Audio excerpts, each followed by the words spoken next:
Over quarantine, walking my black lab Hunter became my mental health savior. Me and my dad would walk him around our neighborhood, probably more times than he'd like, because he'd get off the couch slower and slower every time. We'd walk with our neighbors and have our dogs play, because it was the only thing that we could do safely.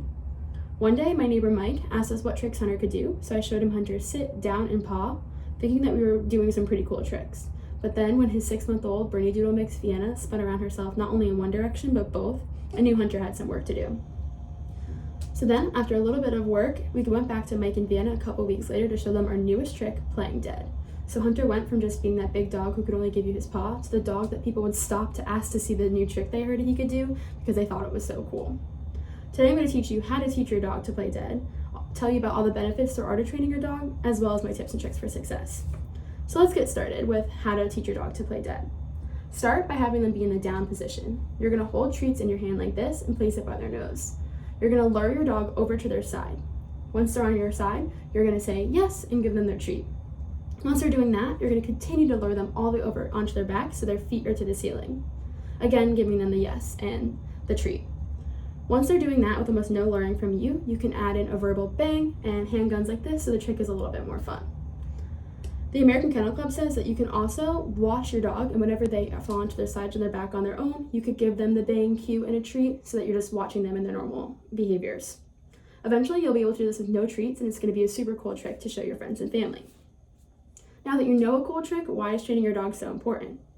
Mary Birch from the Canine Good Citizen says that not only is it fun for the owners and a nice thing to show off, the dogs love it. She says that it makes them super happy to get their treats and the good boys and belly rubs, but they also love pleasing their owners by doing the behaviors that they're being asked to do. Not only is it also physical exercise for your dog, it's mental exercise, and it exercises their brain, which keeps them young at heart. I know for Hunter, he has so much energy and is so crazy, but after a little bit of training, he'll be sleeping on the couch in no time. Even though some of these tricks might seem juvenile, it'll also make it easier to teach them more complex or important things in the future.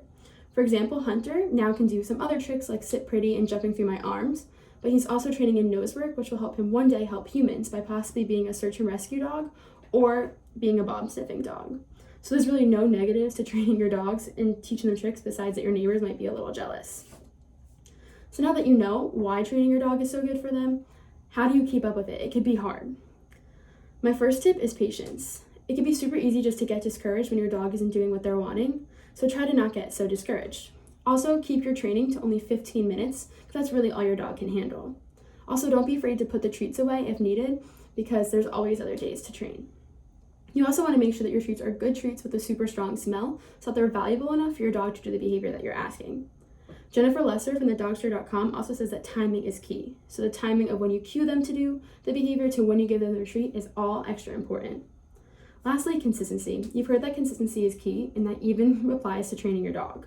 So making sure that you're only giving them the treats when they're doing the wanting behavior and practicing often so they really remember the behavior is all important.